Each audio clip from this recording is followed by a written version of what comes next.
아들을 낳으리니 이름을 예수라 하라. 이는 그가 자기 백성을 그들의 죄에서 구원할 자이심이니라 하니라. 이 모든 일이 된 것은 주께서 선지자로 하신 말씀을 이루려 하심이니 이르시되 보라 처녀가 잉태하여 아들을 낳을 것이요 그의 이름을 임마누엘이라 하리라 하셨으니 이를 번역한즉 하나님이 우리와 함께 계시다 함이라. 아멘. 우리 옆에 성도님하고 가정에서도 한번 인사하실까요? 메리 크리스마스. 예, 제목을 한번 더 나누시겠습니다. 예수라 하라.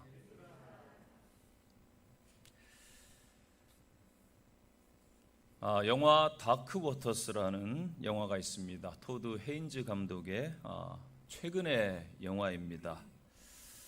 말 그대로 독극물 무단 방류 그러한 제목이 되겠습니다. 1997년 한 농부가 롭 빌럿을 찾아오게 됩니다.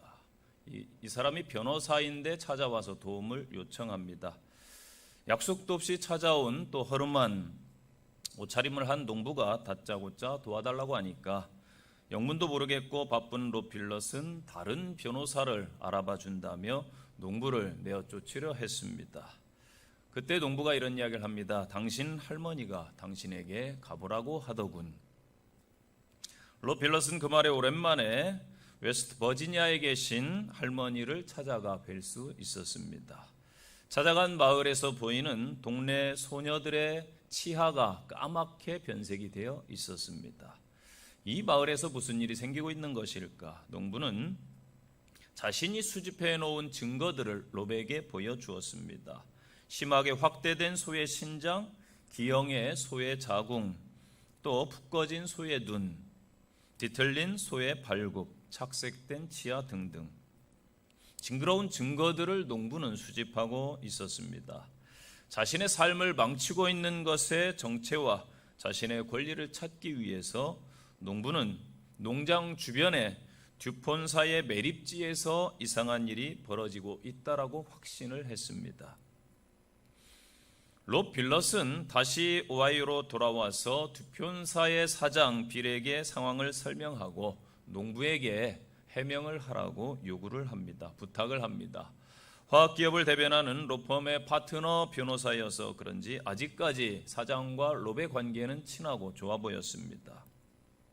그 후에 농부에게는 환경안전부의 보고서가 전달됩니다. 그 내용은 당신의 소가 죽은 이유는 영양 결핍과 불결한 위생 때문이니 당신들 책임입니다. 상황을 마무리하려고 롭 빌럿이 다시 웨스트 버지니아를 찾았을 때에 농부는 몹시 흥분해서 따져 물었습니다. 이게 말이 되는 상황이냐고. 그때 공교롭게도 롯과 농부를 공격하려 하는 미친 소를 발견합니다. 농부는 자신이 키우던 자신의 소를 스스로 총을 쏘아서 죽이게 됩니다. 그 광경을 직접 본 롭은 충격을 받게 됩니다. 이것은 정상이 아니구나. 그때부터 상황을 제대로 인식하게 됩니다. 롭 빌럿은 거대 기업 듀폰사의 빌 회장에게 다시 매립지와 관련된 자료를 보내달라고 요구합니다. 듀폰사의 회장은 기분이 나빴던지 정말로 화가 나서 그 회사에 있는 모든 자료들을 50년이 넘는 자료를 그냥 몽땅 몇 트럭을 보내주게 됩니다. 서류더미 속에서 빌럿은 서류를 파헤치기 시작합니다. 그래서 그 자료 속에서 PFOA라는 키워드를 찾아내게 됩니다. 이게 어떤 화학물질인지도 문외한이라 모르겠고 가까스로 알아낸 것은 탄소를 결합해서 인위적으로 만들어낸 것이라는 것입니다. 사람들이 부를 때에 C8이라고 그렇게 불렀습니다. 각종 암을 유발하는 퍼플로옥탄산이라는 그 폐기물을 강에만 버린 것이 아니라 이 C8을 이용해서 방수 코팅 프라이팬을 만들어서 이 기업이 획기적인 인기를 얻었습니다. 세계 매출 1위였습니다. 이 C8은 자연적으로 없어질 수 없기 때문에 아마도 프라이팬에서 나오는 전 세계 사람들이 발암 물질을 먹게 됩니다. 이를 이용해서 롭 빌럿은 농부와 함께 이 회장을 고소하게 됩니다. 그래서 농부와 듀폰사가 합의를 하게끔 이끌게 됩니다. 그런데 여기서 끝이 아니었습니다. 뒷본사는 자기들의 그러한 것들을 진화시키기 위해서 오하이오주 강에 있는 그 버플로 옥탄산의 농도를 기준치 이하로 매우 안전하다라는 그러한 환경부의 인증을 받은 편지를 지역 사람들에게 보내게 됩니다. 1년 안에 아무 문제가 생기지 아니하면은 훗날 발생하는 그러한 공소시효는 사라지게 거대 기업 쪽에 유리하게 되어 있습니다. 공소시효가 한 달이 남았을 때에 그 마을에 살던 듀폰사의 전직 연구원 부부가 롯빌럿을 찾아옵니다. 롯빌럿은 연구원 부부의 이야기를 듣고 이미 죽고 또한 기형아를 낳은 공장 직원들의 이야기를 듣게 됩니다. 도저히 그냥 넘어갈 수 없다라고 생각하는 롯빌럿은 마을 사람들 3,400명의 집단 소송을 듀폰사에 걸고자 합니다. 그래서 시간이 흘러서 어느덧 2010년까지 재판이 지리하게 진행되고 있었습니다. 협의하에 3명의 관계없는 과학자들에게 그 독성 물질이 그들의 건강 상태를 해치는가 분석하고 그 결과에 따라서 전액 보상을 해주기로 결정을 했습니다. 그래서 6만 7천 명의 그 혈액 샘플을 수집하고 전달해서 검사가 시작됩니다. 그런데 그 검사가 1년, 2년, 3년, 어느덧 7년의 시간이 흘러갔습니다. 그동안 아무런 연락도 받지 못한 롯빌럿입니다. 마을 주민들은 재판에 기다리다 지쳐서 하나 둘 암으로 죽어가고 있고 원망의 화살은 그 변호사인 롯빌럿과 그 가족에게 향하게 됩니다. 롯빌럿의 가족 또한 그의 선택으로 인해서 정말로 힘겨운 삶을 살아가야 되었습니다. 7년 뒤에 드디어 이 독성 물질 때문에 많은 사람들이 병들고 죽어갔다라고 밝혀지게 됩니다.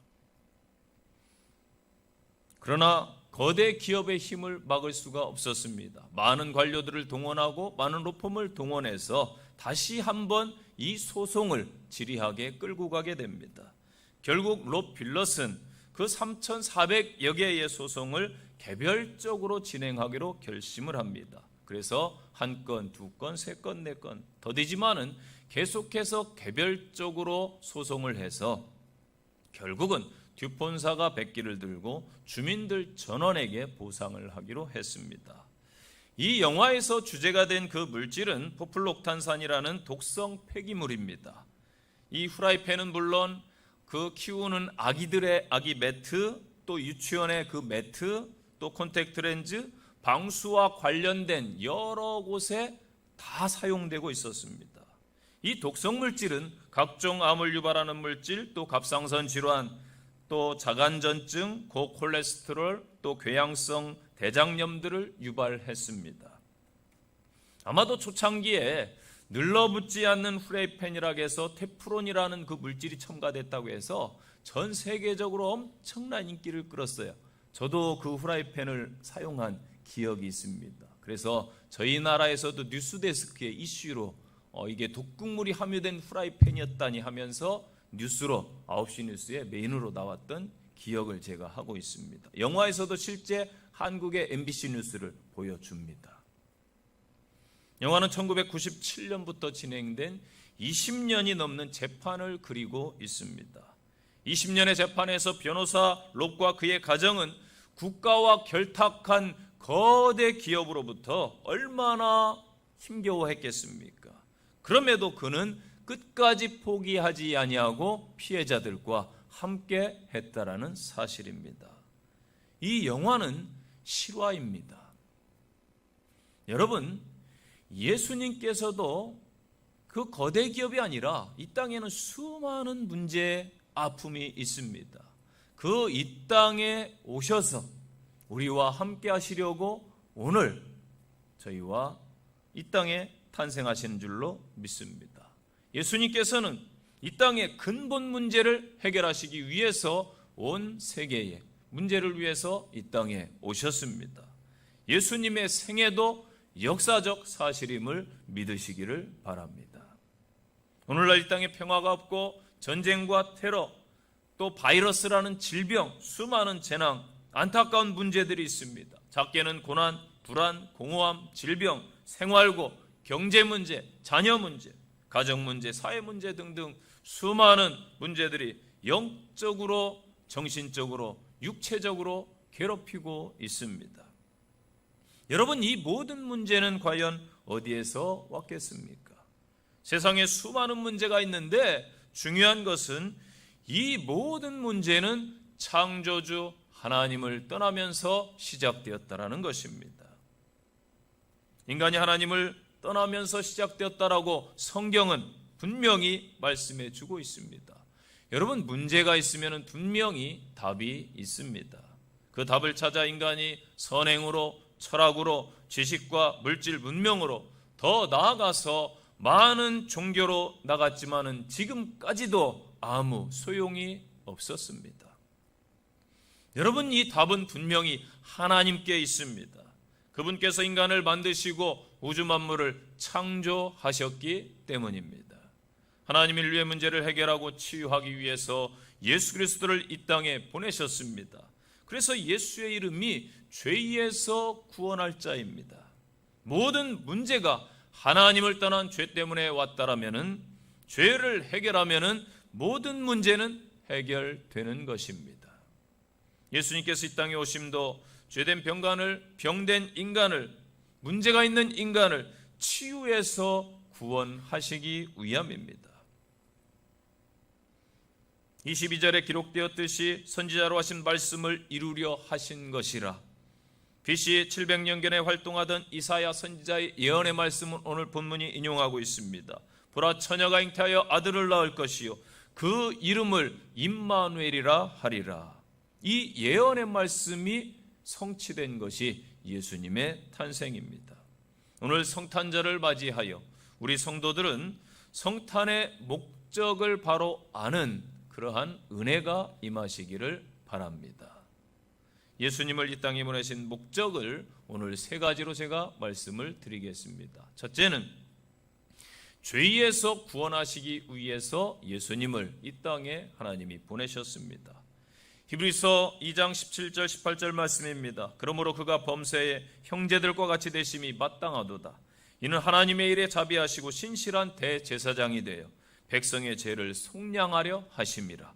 그가 시험을 받아 고난을 당하셨은즉 시험 받는 자들을 능히 도우실 수 있느니라. 아멘. 대제사장이 되어 백성들의 죄를 속량하시기 위해서. 히브리서 4장 15절 말씀을 기억하십시오. 우리에게 있는 대제사장은 우리의 연약함을 동정하지 못하실 리가 아니요 모든 일에 우리와 똑같이 시험을 받으신 이로되 죄는 없으시느니라. 아멘. 죄가 없으신 분이 죄 문제를 해결해야 됩니다. 베드로전 3장 18절 잘 아시는 말씀입니다. 그리스도께서도 단번에 죄를 위하여 죽으사 의인으로서 불의한 자를 대신하셨으니 이는 우리를 하나님 앞으로 인도하려 하심이라. 육체로는 죽임을 당하시고 영으로는 살리심을 받으셨으니. 아멘. 갈라디아 3장 13절 말씀입니다. 예수께서 우리를 위하여 저주를 받은 바 되사 율법의 저주에서 우리를 속량하셨으니 기록된 바 나무에 달린 자마다 저주 아래 있는 자라 하였습니다. 아멘. 바로 저희들을 위해서 나무에 십자가에 달리셔서 저주받은 자로. 잘 아시는 사도행전 16장 31절입니다. 주 예수를 믿으라. 그리하면 너와 내 집이 구원을 얻으리라. 그 은혜를 인하여 너희가 믿음으로 말미암아 구원을 얻었나니 행위에서 난 것이 아니요 이는 하나님의 선물이라. 아멘. 하나님의 선물입니다. 여러분, 저희는 한 치 앞도 내다보지 못합니다. 내일 일을 알지 못합니다. 또 죽음의 문제를 스스로 해결할 수가 없습니다. 저는 여러분에게 강력히 권면합니다.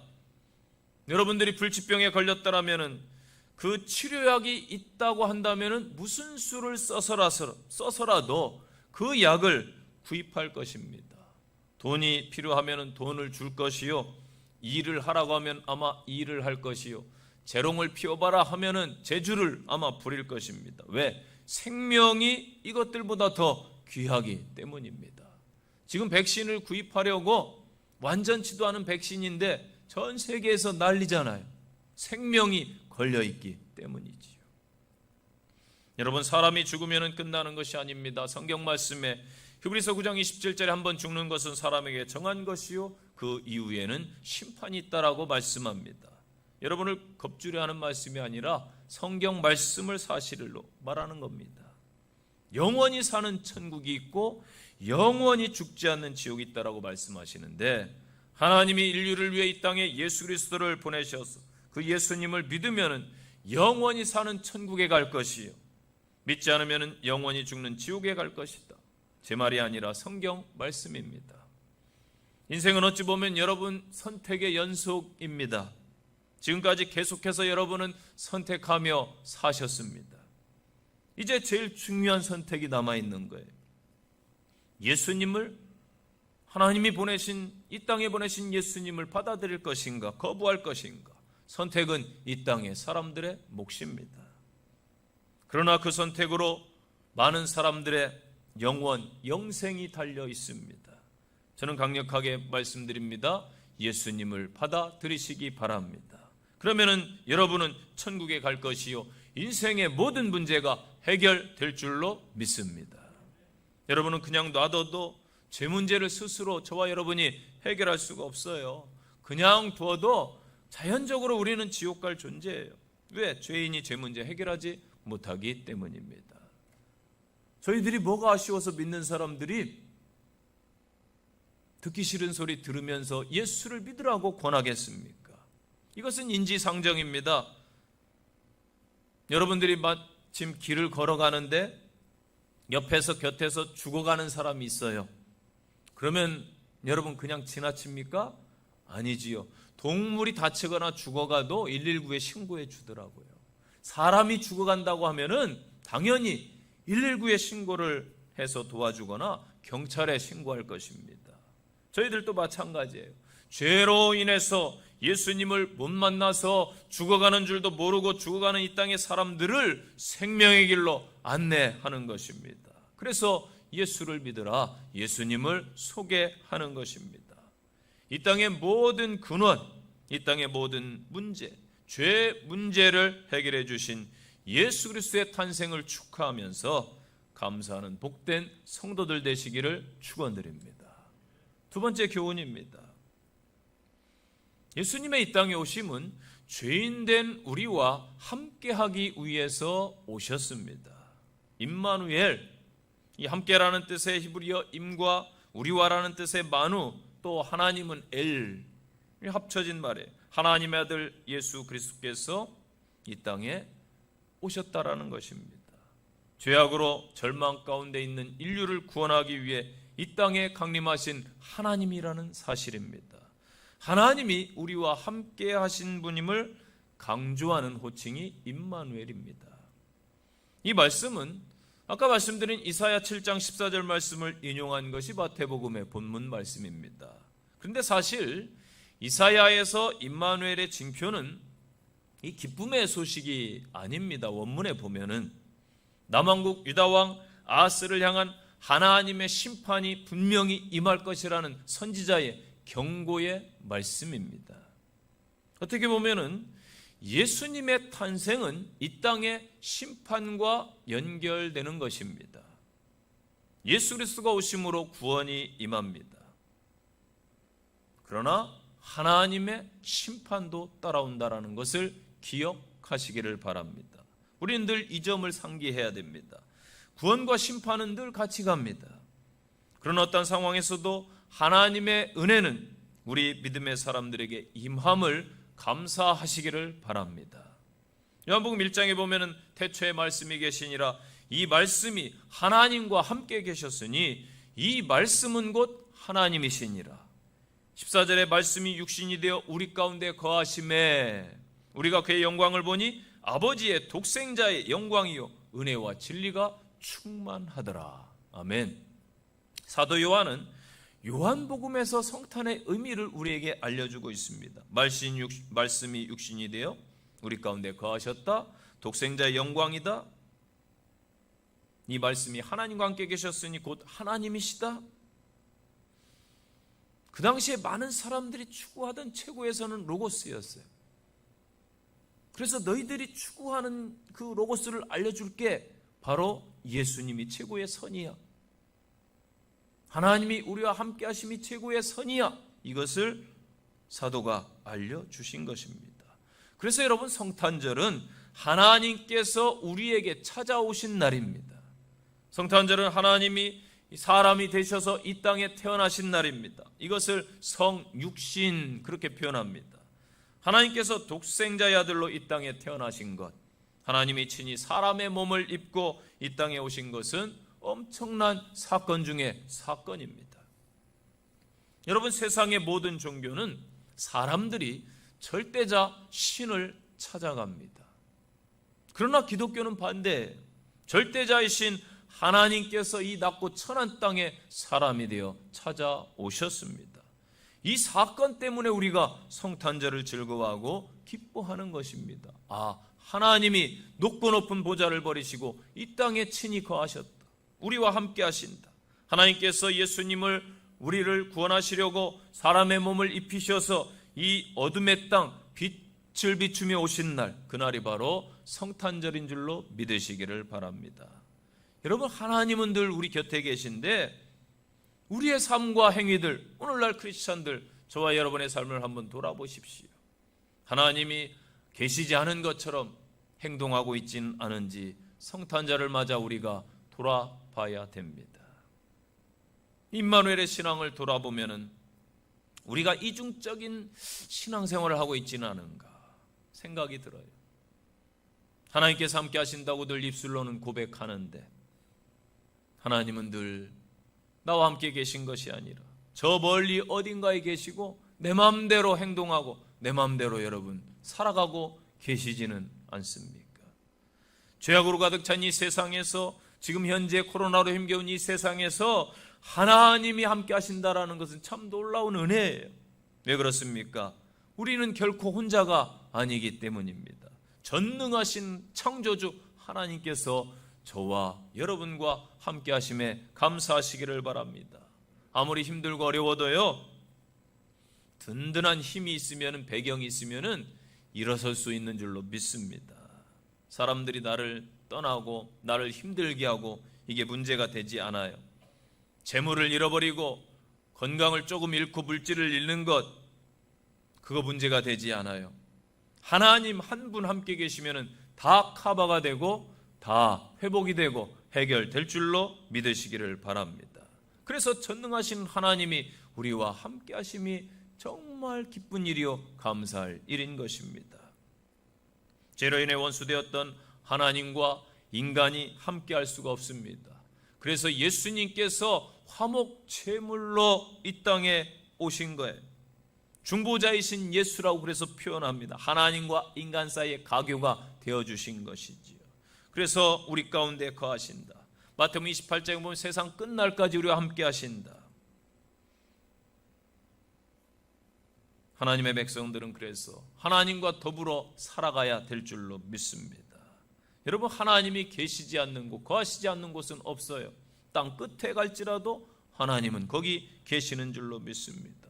우리가 힘겹고 어려우면은요, 문제 가운데 매몰되어서 하나님 어디 계십니까? 라고 요나처럼 또는 다른 고난당하는 사람들처럼 그렇게 소리치지요. 욥처럼 힘겹고 어려우면 문제만 보이니까. 그러나 여러분, 하나님은 이스라엘 백성들이 바벨론으로 포로로 끌려간 그 순간에도 그 이방 땅에 하나님이 함께 하시는 줄로 믿습니다. 이스라엘 백성들이 현재 로마의 속국이 되어서 로마의 지배를 받는 그 순간에도 하나님은 함께 하셨습니다. 그 증거로 예수 그리스도를 이 땅에 보내주신 것입니다. 여러분의 그 심령 속에 임마누엘의 신앙이 늘 자리하고 계시기를 축복합니다. 예수 그리스도께서 저희에게 약속하셨어요. 내가 세상 끝날까지 너희와 항상 함께 하리라. 아멘. 세 번째 교훈입니다. 예수님의 이 땅에 오심은 천국 소망을 주시기 위함입니다. 아우슈비츠 포로 수용소에서 극한 고통과 절망을 이기고 살아남은 빅터 프랭클이 죽음의 수용소라는 책을 써서 전 세계적인 베스트셀러가 되었습니다. 그 책에서 빅터 프랭클이 그런 이야기를 해요. 그 죽음의 수용소에서 살아남은 사람은 육체가 건강한 사람이 아니다. 바로 희망을 잃지 않았던 사람들이 살아남았다. 죽음의 두려움과 절망의 시간을 이기게 한 것은 소망이었다라는 것이지요. 히브리서 9장 15절 말씀입니다. 이로 말미암아 그는 새 언약의 중보자이시니 이는 첫 언약 때의 범한 죄에서 속량하려고 죽으사 부르심을 입은 자로 하여금 영원한 기업의 약속을 얻게 하려 하심이라. 아멘. 예수께서 우리의 죄를 속하여 죽으신 것은 첫 약속, 하나님의 약속, 영원한 기업을, 천국을 얻게 하려 하심인 줄로 믿으시기 바랍니다. 여러분, 예수님이 이 땅에 오실 때에요, 그 예수 그리스도의 탄생을 지켜본 목자들이 있죠. 그리고 먼 길을 찾아가서 경배했던 동방의 박사들도 있습니다. 그런데요, 안타깝게도 동시대의 사람들인데 외면한 사람들도 있습니다. 이들에게는 천국이 주어지지 않았습니다. 대표적으로 몇 명 보면은 그 당시에 마리아가 출산 임박했습니다. 그런데 여관 주인은 방을 내주지 않았던 것 같아요. 예를 들어 여러분, 산모가, 여인이 아이를 출산하려 치면은 방이 없다 해도 아마 자기 집이라도 내어주는 게 아마 인지상정일 거예요. 한국에 예수님이 오셨으면은 서로 내주려고 했을 텐데 좀 안타까워요. 인심이 죽어와서. 이 이기적인 현대인의 모습을 어찌 보면 보여주는 것이지요. 대제사장과 서기관 바리새인들 기득권층은 늘 예수님을 적대하면서도 가까이 만났어요. 때로는 논쟁도 하고 변론도 했습니다. 그런데 그들은 천국을 얻지는 못했습니다. 이 땅에 그 당시에 부러울 것이 없던 대왕 헤롯이 있습니다. 헤롯 성전을 건축하는 위대한 업적을 남겼습니다. 마사다 요새를 건설해서 자신의 도피처를 마련해 놓기도 했고요, 가이세라의 도시를 건설하는 등 역사적인 발자취를 많이 남겼습니다. 그런데 그는 예수님을 만났음에도, 소식을 들었음에도 경배하지 아니했으며 심지어 2살 이하의 아이들을 모조리 죽여버렸습니다. 그는 천국을 얻지 못했습니다. 예수님과 동시대의 수많은 사람들, 그들은 수많은 기적과 이적을 직접 목격하고 예수님을 직접 눈으로 보는 영광을 누렸습니다. 그러나 대다수의 사람들이 예수님을 떠나갔습니다. 나중에 그 사람들 중 다수는 예수님을 모욕했으며 십자가에 못 박으라고 소리쳤습니다. 그들은 현재 잠깐의 만족인 떡을 얻었지만은 영원한 천국을 얻지는 못했습니다. 그러나 여러분, 저와 여러분은 천국을 소유한 복이 임한 줄로 믿으시기 바랍니다. 소망 중에 바라는 진짜 믿음을 여러분 소유해야 됩니다. 장차 먼 훗날 저와 여러분에게 자라였도다 착하고 충성된 종아, 내가 작은 일에 충성했으니 천국이 바로 너의 소유다 라고 주님이 칭찬하시는 성도들이 되시기를 바랍니다. 데살로니가전서 4장 3절 보니까 형제들아, 자는 자들에 관하여는 너희가 알지 못함을 우리가 원치 아니하노니 이는 소망 없는 다른 이와 같이 슬퍼하지 않게 하려 함이라. 아멘. 천국에 대한 소망은 죽음도 넉넉히 이긴다라는 말씀을 우리에게 주고 있습니다. 사도행전 24장 15절 보니까 저희의 기다리는 바 하나님께 향한 소망을 나도 가졌으니 곧 의인과 악인의 부활이 있으리라 하매니라. 아멘. 바울의 고백이에요. 바울의 고백. 나는 천국 소망을 가졌다. 하나님을 향한 소망을 나는 가졌다. 여러분, 천국에 대한 소망은 자신을 지키고 선한 부활을 꿈꾸게 하는 줄로 믿으시기 바랍니다. 예수 그리스도가 이 땅에 오심으로 인해서 전혀 소망이 없던 이 세상의 사람들에게 참 소망이 생겼습니다. 예수님께서 친히 십자가에 달려 죽으셨다가 3일 만에 부활하심으로 말미암아 그 하나님의 약속을 이루심으로 말미암아 천국의 소망이 저희들에게 생겼습니다. 예수님은 천국으로 들어가는 문이 되셨습니다. 구원의 문이 되신 예수 그리스도를 찬양하는 복된 성탄절이 되시기를 간절히 축원드립니다. 결론의 말씀입니다. 성도 여러분, 예수 그리스도의 이 땅에 오심을 진정으로 기뻐하며 찬양하는 성도들이 되시기를 바랍니다. 죄에서 구원해 주심으로 인류의 모든 문제를 정복하신 예수 그리스도, 또한 우리와 함께 하심으로 영원한 천국을 주신 예수 그리스도를 경배하는 복된 성탄이 되시기를 축복합니다. 아직도 예수 그리스도를 모르는 이 땅에 많은 사람들이 있습니다. 어둠 가운데 있는 이 땅에 참된 빛을 비추는 믿음의 성도들 되시기를 간절히 축원드립니다. 기도하겠습니다.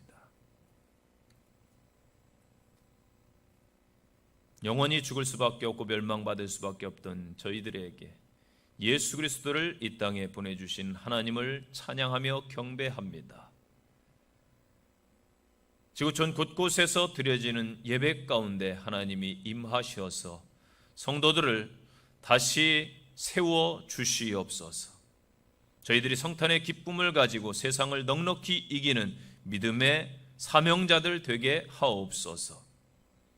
성탄의 기쁨이 온 세상에 가득하게 하옵소서. 주 예수님 이름으로 기도합니다. 아멘.